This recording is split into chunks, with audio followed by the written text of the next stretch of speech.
We're going to begin our course by doing a brief overview of the definition of autism spectrum disorder. We'll also take a look at epidemiology. I know that everyone's aware that there's a very new definition. This might be review for many, but I think it's worthwhile to make sure we're all on the same page. There's no denying that ASD is a very complex disorder. We see a great deal of overlap in behaviors attributed to both ASD and other types of disorders. As I briefly mentioned earlier, there is a new definition, changes to the definition for diagnoses in the latest Diagnostics and Statistics Manual, and that's one that we need to be very familiar with. If you see anything referring to the diagnostic criteria of the DSM-4, that is in fact old information that we do not want to use. What I've provided for you here is a link to a really good summary of the changes made by the DSM-5. So I'd ask you to, if you're not very familiar with it, to look it over carefully. And you'll notice that we're not going to subcategorize, and I'll talk more about that in a moment. One of the biggest changes is the elimination of the subcategories of the past. So we should stop in the future seeing Asperger's delineated from pervasive developmental disorder and so on, and instead the use of the umbrella title of ASD for this clearly spectrum of disorders. The criteria outlined, though, in the DSM-5 should be apparent or observed in anyone provided the diagnoses. When we look at the epidemiology of ASD, you can't help but notice the historical changes in the definitions and diagnosis of individuals around this term of autism.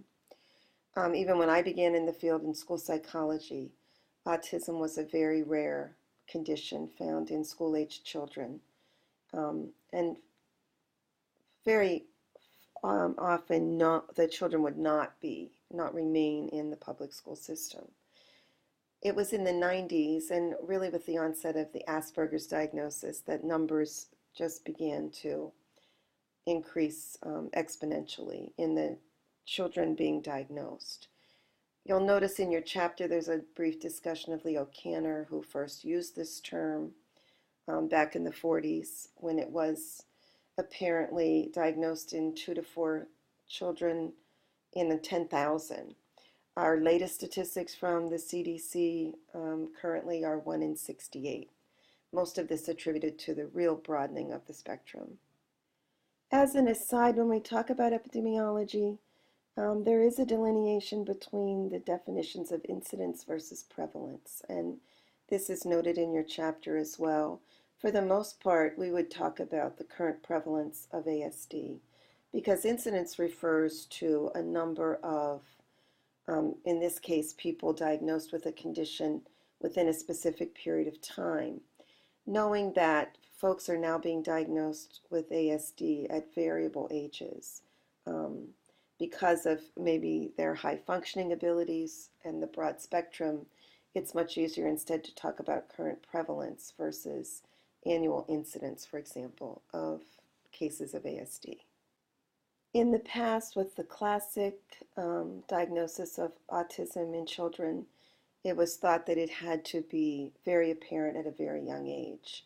Now, with the broadening spectrum and the high functioning of many individuals, it's now being diagnosed much later, and again, that's why it's often more useful to look at prevalence rather than incidence. Your chapter looks at possible reasons for the increased numbers. Research is looking at it as well. There's a lot of speculation and a lot of things in the press that are not substantiated.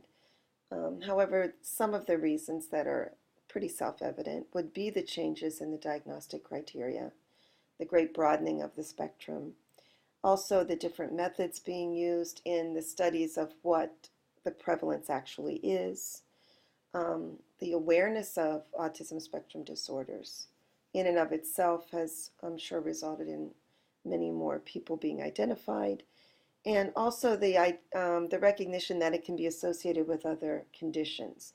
Again, as we get more into the assessment of characteristics, you'll see an overlap between many behaviors considered to fall under the spectrum, but would also fall under other types of disorders as well. There are also considerations of a real increase occurring due to other factors. And so there's research going on with regard to genetic factors, the relationship of ASD with other medical conditions, perhaps, what kind of environmental factors may be at play. And most of us have seen research regarding the concern about heavy metals and pollution. Vaccines have been in the news in the past a great deal with regard to a relationship that's been basically dismissed by the latest research as not currently a threat to students. And also, there's some look, and in your textbook, which was authored by some folks in Great Britain, that the movement of populations has had an impact, and that there may be some predisposition to certain groups of folks to see a greater prevalence of autism.